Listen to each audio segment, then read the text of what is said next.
Interquest explores various pathways through which you can connect with the infinite wisdom of the universe and apply it to personal, professional, and spiritual growth. This program, featuring accomplished practitioners, educators, and authors, is provided by Infinity Foundation, an innovative center for holistic studies and research. We invite you to share this journey with us.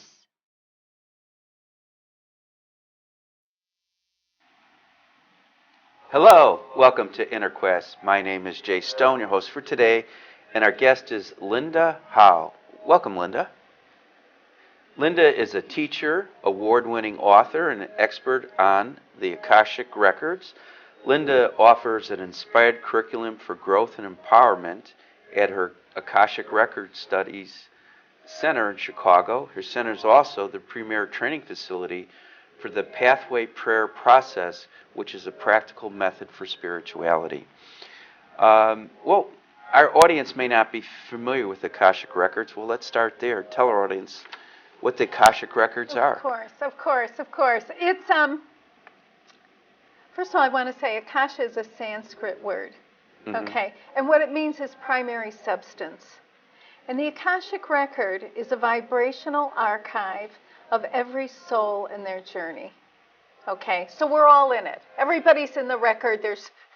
We can't wipe anybody out. We're all included. So these records, is it a record before we're even born? Yes. These are the records. This is very interesting. It is the record of the soul's journey through time as human. Okay? And every set of records has two parts. So do we got to be worried about what we do in this lifetime so we don't get a bad record?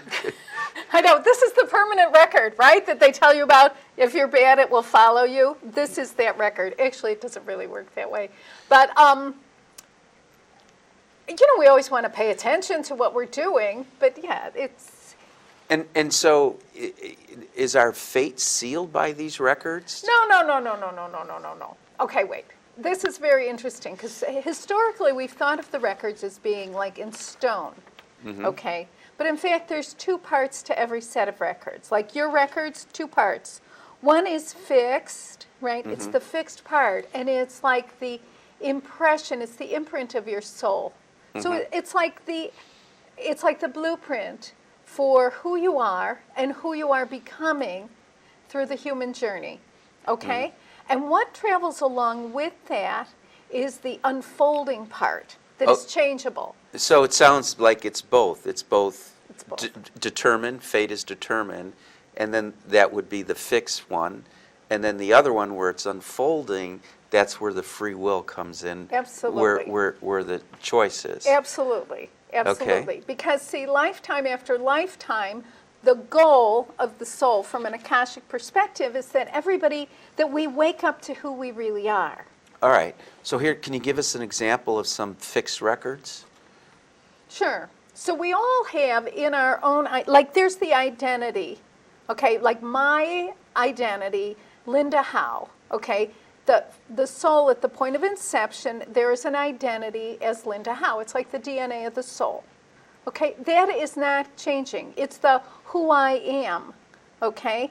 It's indelible, it's indelible. It's structurally intact. It will not change. Well, what I want to know is, is there some like virtues or principles there or life lessons in that fixed? So here's the game. Yeah. Here's how this goes. Yeah. At the level of fixed, we all share some of the major themes. Themes like we are all, from an Akashic perspective, everyone is essentially good. Okay? We're all good. Sometimes we act... How do you explain someone like Hitler? He had some bad behavior. That's an understatement. I know, and I don't mean Charlie Manson. Or Charlie Manson, terrible, right? But the fact of the matter is, at the level of the soul, from an Akashic perspective, both a Hitler, a Charlie Manson, at the level of the soul, they're essentially good.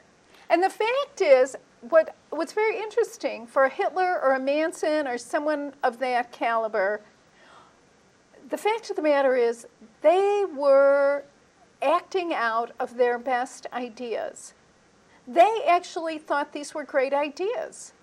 Hitler really thought he was onto something. This was a wonderful idea to make life good. So at the level of intention, we would say that he was good. At the level of execution, well, where does mental illness fall in this? Because someone like Charles Manson is a sociopath. Sure. Someone like Hitler is a psychopath. Okay, so mental illness from an Akashic perspective, there are some lifetimes where, as human beings, we experience all kinds of illness. There's physical illness, there's mental illness. That's one dimension of our being. But underneath it, at the level of the soul, we're still good. We're essentially good, right? And so, but the challenge is, when we don't have bodies, we're out there in the ethers, we love ourselves. We love ourselves, we love everybody, it's a love fest. The challenge is, how do I love myself when I'm here? Very easy to love myself without a mortgage and a teenager. This is my, that's really how it is for me. So the question is, how do I love myself when I'm imperfect? Can I love myself when I have been treacherous? Well, I want to get back to the question of the soul. Okay. You say it's important that all people must come to know their own soul. Why do you say all people must come to know their own soul? Okay. That's not exactly, here's what I would say. I would say that we are, as human beings, coming to have more conscious relationships with our own soul. The soul is the part of us that is essentially good, has integrity, infinite love, compassion. So right? you're saying if Adolf Hitler or Charles Manson connected with their soul, they would never have done those horrific deeds? No, I'm not saying that at all. Yeah. Well, if the soul is good, a good soul would never harm another soul. No one ever here's the idea. The idea is that sometimes the best idea an individual has causes great trauma and suffering and devastation for others. And the great tragedy of the human experience is that there are some lifetimes that's the best idea we have. And so the question is this being still lovable? And at the level of the soul, yes, indeed they are. And see, that's very different from whatever. The fact of the matter is, human beings are really good. And we have been striving and struggling for centuries and ages and epochs to find ways to be at peace with ourselves in the face of all our imperfection.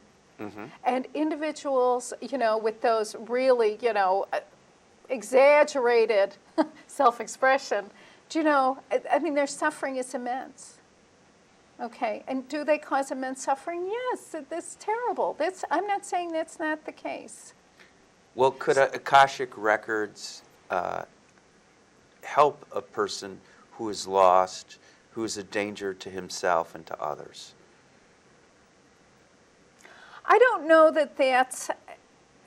The idea of the Akashic record is not to change our destiny. It is to align with who we are. It's to align with the best of who we are. Mm-hmm. Okay? And that's the knowing our own soul. All right? And as we come to know that we are essentially good, that we are always and forever good, that usually has a very positive impact on the choices we make and the behaviors we exhibit. All right. Are there some signs or indicators that a person has come to know his or her own soul? Sure. What are They're very nice people. Yeah. They're loving. Mm-hmm. They're non-judgmental. They're not fearful. And, some of those nice qualities, desirable qualities that you describe, I wouldn't necessarily call those people seeker. Is it possible for a person to know one's soul without knowing that they know their soul? Do you know what? This is just so fascinating because we were just talking about this earlier today. I wasn't privy to that conversation. I know, but I can't believe you're even asking this. I'm saying that, bringing this up because this is so interesting. So, when we are in a direct relationship with our soul, right? we will naturally express the best of who we are in any and all circumstances. Whether other people are being ridiculous, obnoxious, I mean, we just can't stop ourselves from treating others with kindness and respect. Okay, does this mean I have to have had a, I don't know, a staged spiritual awakening? I don't think so. Mm-hmm. And do you find like other things like meditation or yoga, visualization, are other ways to uncover the soul, connect with the soul? Sure. Okay. But there are many ways to connect with our own soul. I mean, we all know this. I mean, this is, we've been doing this from a million different angles. Okay. Now, Yes. how does the Akashic Records jive with traditional religions like Catholicism, Judaism, Do you know, right, okay. Christianity? Yes. Okay. Okay, this is a big question, right? Because Yeah. everybody's a little nervous about their religion. So, the Akashic Record is known as the Book of Life, or the Book of God's Remembrance. It is referred to in Western Judeo-Christian scripture, right? It's referred to in the Psalms. It's referred to in the Book of Revelation, in the New Testament. I mean, so it is cited in different places in Scripture. It's actually the Akashic Records are they in don't the call Bible. it Akashic, the Book of Life, or the Book of God's Remembrance. Okay. Okay, so it's known by those names as well. And why isn't Akashic Records used instead of the Book of Life or Book of Remembrance? Do you know why? Know why? Oh, do you know, I don't, I have a guess. My Okay. guess is Akasha is a Sanskrit word. I have a feeling that when Translated? in the translations and also for political reasons. I mean, I don't know that the people in Rome would be too happy putting the Sanskrit word in. Well, the Book of Life or the Book of Life, right, the Book of Remembrance. Those are beautiful titles. They are beautiful. They're absolutely beautiful. Yeah. Right. Well, I know in the Judaism, Jewish religion, you know, every year you wish somebody to be Absolutely. inscribed in the Book of Life. Yes. Yeah. Yes. So this is an idea that most of us are familiar with the understanding. And most of us have been bumping into, especially people who've been on the path, have been bumping into what we recognize as the record, right? Certainly throughout time. And what's significant at this point in time is that we're at a place in the evolution of human consciousness where we can make a connection with our own record, right? It's the archive of our own soul, consciously, responsibly, and deliberately, of our own volition, as opposed to hoping we bump into it. Okay. Well, you bring up a interesting question. You teach classes, and do you teach people how to access their own Akashic record? Yes. Can you explain the technique? I know could be a many-session all right, class. here's what I want to say. When Yeah. you come to a class, like if you came to a class, Okay. there are basically three things that you would learn. Okay. First, you would learn how to connect with your own Akashic records using the pathway prayer process. So it's a prayer. And in the saying of the prayer, two things happen. You get moved into, it's a very subtle state of consciousness. Does everybody say the same prayer? Everybody says the same prayer. Is it Your long? name. Is it what? Is it long? Yeah. No, it's a couple stanzas. It's in my book. Can you say it? I'm not going to say it, no. Okay. But it's simple. It's simple. It's Yeah. on the internet. You can find it on my website. Yeah. Okay, so Did you write this prayer? This prayer came to me in 2001. Okay. Okay? Before or after 9/11? It was the same weekend. It was the weekend before. And do you want to hear something? I had an appointment to share the prayer with my assistant at the time. On the morning of 9/11 at 9 a.m. Central, I call her to tell her, I got this prayer, right? And as we're on the phone, she's crying, the buildings are crashing. And for me, what I recognized was that in that time of great explosion, You know, there are higher and lower aspects to everything. And this was a higher aspect of light being opened up for us in the midst of course, a horrible, horrible tragedy. So that's when it came in. That was 2001. Okay. And so here's what happens. People learn how to work with the prayer. They learn the organization of the records. And how often should a person access their personal Akashic records? As often as they want. Well, let me ask you this. How often do you access your Akashic records? It depends on what's going on in my life. There have been stages when I would go in my records every day. Okay. And I've been working in the records since 94. I've been teaching since 96. I mean, this is what I do, right? So there have been times when I'm in all the time, other times when I go in once a week.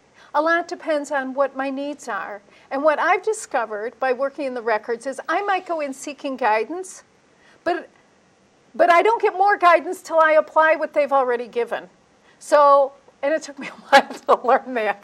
So it's a good idea. We get guidance, we get, right, guidance and direction, and then the idea is to apply that. And how long does a person spend with their records once they access them in one sitting? It depends. Some people like to do it, 15, 20 minutes. I say no more than an hour.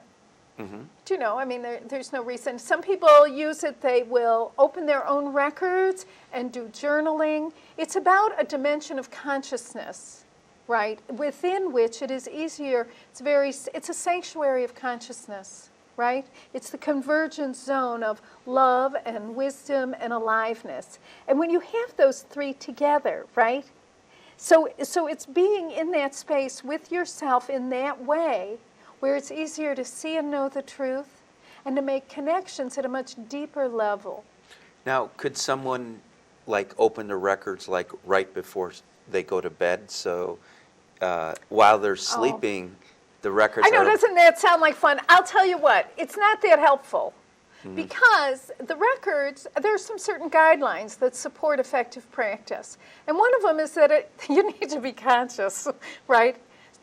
And dreams, of course, come about when we are less conscious, right? And so they don't really match. Okay, so you diffuse them both. So it's better just to do the records, ask for powerful dreams, close the records, and go to sleep. Okay, so we got on this tangent. We were talking about your class. Right. And the So the prayer. first is the technique. Yeah. Okay. And then you learn some of the foundation work that's possible, right? Things like what to expect, the relationship of the records to intuition. We have practices. We practice on one another. So you get the energy of the records, you get the technique, and you get application. Those are the three things you get in a group setting, right? Which actually propels people to go into their own records much faster. It hastens the process, yes, and deeper. Okay. So, what initially led you to start with the Akashic records? well, I never met. I mean, I had no idea. Who knew what the Akashic records were? Well, I'll tell you what. In my growing up, I was a kid. I tried to do everything right. I really did. I tried very hard to do everything right. And I woke up when I was raised Irish Catholic, right? I'm from a big family. Anyway, I woke up one day. I was 24 years old. I had a wonderful job that I hated. I had a beautiful apartment. I had everything I could ever want. I was so hollow inside. So I made a prayer, a very desperate prayer. And in the prayer, I asked for help. And within short order, I had what was for me, a very profound spiritual moment. Okay, and so many of us have had these. But in that moment, I realized that whatever this God of the universe was that loved me, also liked me and enjoyed me. So was there And that was it. I was off and running. That happened when I was 24. I spent years exploring all kinds of spiritual resources, okay? I did tarot for many years. I did classic core shamanism. I had a wonderful practice of shamanic healing for many years.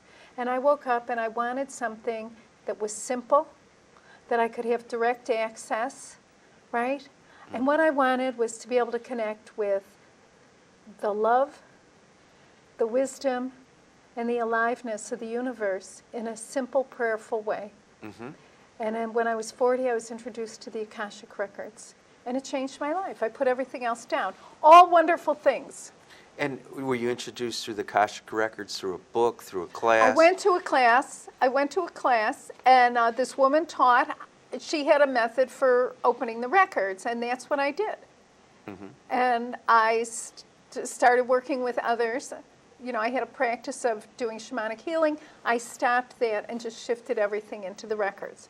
I worked in that system for some years, from 94 until 2000. And then I left that system because it had some limitations that were just, didn't work for me, or the people I was, you know, my clients. Okay. And then this other prayer came. Okay. And how do you keep growing and evolving now you've been doing this? Oh, isn't that? Do you know, see, the records are, this is so funny. When I first came into the records, here's what I got. This is an infinite spiritual resource. I'm like, oh, I get that. I had no idea what I was even talking about. Because I'm here, this is 20 years later. This is what I do. I've got my third book is coming out, in a year. And I mean, it's just, and I'm working on the next one. I have never, just when I think I'm coming to the end of the records, there's more. Mm-hmm. Okay, so it's not just about the method. It's about a path of consciousness development. Okay, well, since you mentioned your books, which is the first one? This is the first one, the orange one. How to read the Akashic Records. Assessing the archive of the soul and its journey. Yes. Why don't you say a few words about this book? So this book is about the method. Okay? The prayer? The prayer is in here, all the instructions. This is the how-to manual. Okay? Mm-hmm. It talks about how the records are organized, what you can expect from them. Okay? Mm-hmm. It's all the basics are in there. Everything from doing past life work, clearing unwanted ancestral patterns, and even some real basics about how energy functions within the Akashic realm. That's your first book. You talk about energy a lot. I'd like to know more. I'm sure our audience would too. How does the energy function in the Akashic realm? Or how does the energy in the Akashic realm influence the energy in the earth realm that we're in, where our body's at? Is that in your book? Yes, but I don't. Here's the idea. The idea is that all of the energy of the earth plane, the light is there. And as we come to recognize our own Akashic light, what happens is it is easier.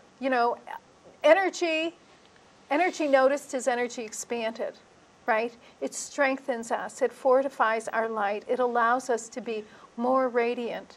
And so we naturally connect and awaken the light in others just as we move through life. Well, there's been a big movement, let's say the last 10, 20 years, called energy medicine. Uh-huh.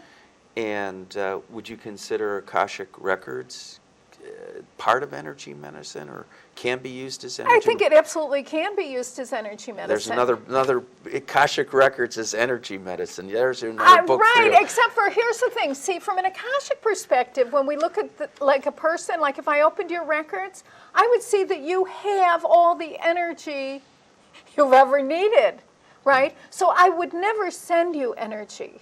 Mm-hmm. Okay, so there's no sending of energy, there's no taking energy away. Okay, it's through the consciousness of the practitioner, knowing that the light that's within me is within you as well. It's the same light. Same light. Okay. And is this your second book? Second book. All right. Healing. Healing through the Akashic Records, using the power of your sacred runes to discover your soul's perfection. Yes. What can you say about this book? I love this book. Yeah. This is the book I wish someone else had written.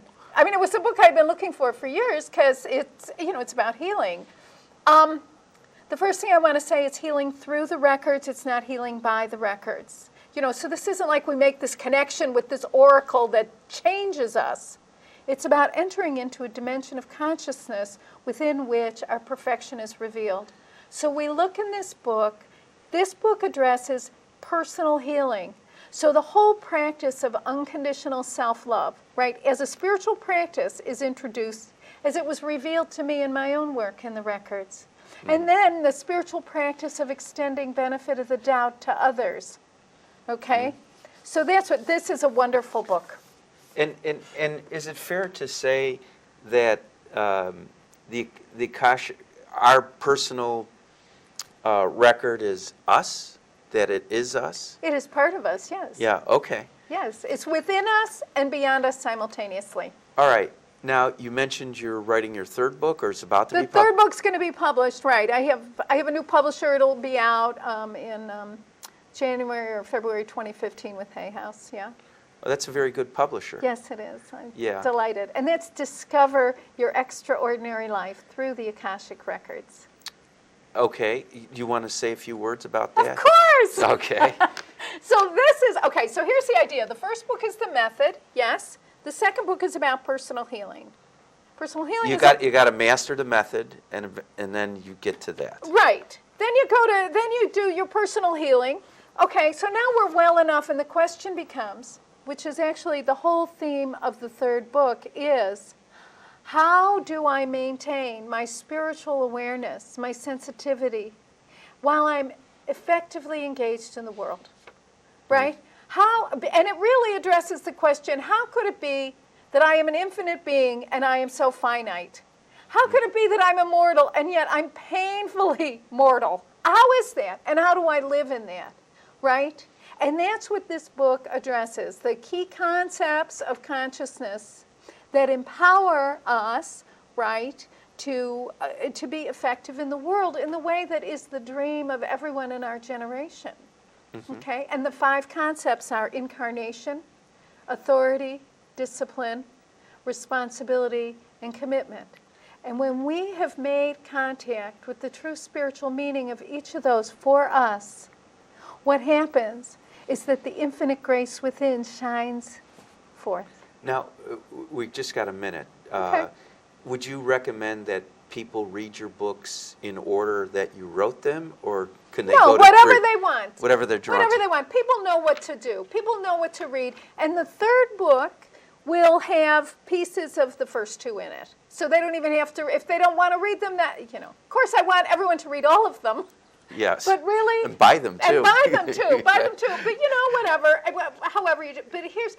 But see, the thing is, all you have to do is check in with yourself, and you'll know what to do first. Cut you off. For more information about Linda Howe, Infinity Foundation, Interquest Talk Show, stay tuned to the credits at the end. Until next time, wish you good health, good spirits, good fortune. It's been a pleasure to meet you. Thank you very much.